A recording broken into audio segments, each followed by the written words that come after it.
President Cyril Ramaphosa has confirmed that the Russians were in town and they did want to speak about the nuclear deal that is now on hold. We're going to wrap up all things BRICS Annual Summit. The President reminding us that more than 40% of the world's population was represented in Johannesburg this week. To discuss, I'm joined by Shannon Ebrahim, Group Foreign Editor for Independent Media. Thank you for being with us. Thank you. So you have been there, you've monitored this. Do you agree with the President that it wasn't and should never be a talk shop?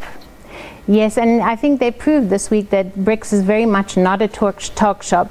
The leaders came together and had very serious discussions about the fourth industrial revolution and what it means for Africa and the developing world to reskill its workers and to adapt digitally to the new economy and the new types of industries. And I think there were also quite a lot of discussions around the BRICS New Development Bank and how this can be strengthened and expanded to help provide funding for development and particularly infrastructure, which will be very good for South Africa and the African continent. The bank is tangible. The President also talking about this vaccine center that will be in Johannesburg. So that does sound like something positive, innovation, collaboration around health. That was South Africa's initiative. It was one of the things we brought to the table as the hosts of BRICS. And the idea is to pool all the intellectual capital, skills, knowledge from the BRICS countries and put it into this research center, which may drive forward new vaccines for diseases that will affect the health of Africans. I think it's a very good progressive step. So South Africa always seen as the very poor cousin of the BRICS, but in another sense we represent the whole of Africa. The President talking about how many African heads of state were here. I think you spoke to the head of Malawi, and are they seeing sort of tangible benefits? I had a wonderful interview with the President of Malawi this afternoon, and what's very interesting is Malawi is one of the poorer countries on the continent, and it was brought together with the other SADC leaders to be a part of a BRICS outreach for African leaders. And what he was telling me is we could really benefit from leveraging development financing from the New Development Bank, particularly for infrastructure. They need roads, railways, airports. They have got some funding from the Chinese government, but to access more that they can move on this faster. More than half of their foreign exchange comes from tobacco, but they only export raw tobacco. If they could have more development financing from something like the New Development Bank through BRICS, they could actually process through a process of beneficiation their own tobacco, and he thinks within 3 to 4 years they could actually be exporting their own cigarettes. And for that, Malawi would really benefit in terms of their economy. This is one of the poorest countries in Africa that just, when this president came in 3 years ago, was actually bankrupt.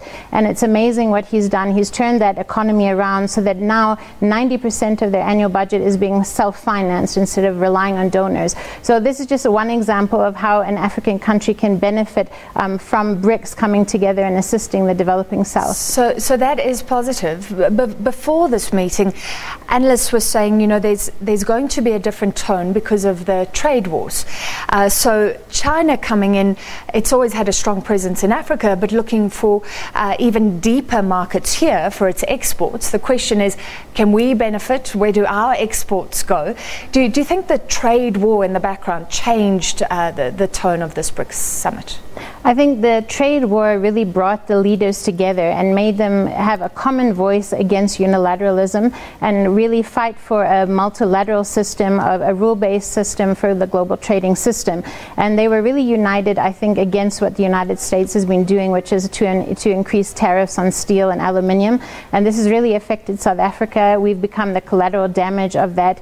And even though only 1% of the United States' steel imports comes from South Africa, they won't even reconsider the fact that they're increasing tariffs when it comes to our country. So it seems that there's very little interest in promoting development, employment in South Africa. And so I think this is something that we've been quite keen to discuss with the BRICS countries, how we can ensure that we can have a counterbalance to that type of unilateral measures by the United States. So very quickly, there were so many heads of state talking to each other. Russia and South Africa Africa met, it sounds like we said to Putin, sorry, but we don't need the nuclear deal right now. Do you think the president's words today were final to Russia and to South Africa, that this is off the table? It's final for the moment. What he said, what I understand he said, is that we can't afford it at the moment, but we always have an energy surplus. Exactly, and we are very open to have an energy mix, which means it doesn't mean nuclear will be off the table forever, but right now the country can't afford it, and I think it was good that he made that quite clear to our Russian partners, that that's not something we're entertaining for the moment. But we do know that Jeff Radebe, our Minister of Energy, has said that he would like to see at least 40% of the $14.7 billion that the Chinese have said that they're going to invest in South Africa going towards energy. So it's a deep commitment on the part of our government to make sure we can be sustainable in terms of our energy reserves. All right, thank you so much for wrapping up the BRICS Summit so succinctly. That was Shannon Ebrahim from Independent Media.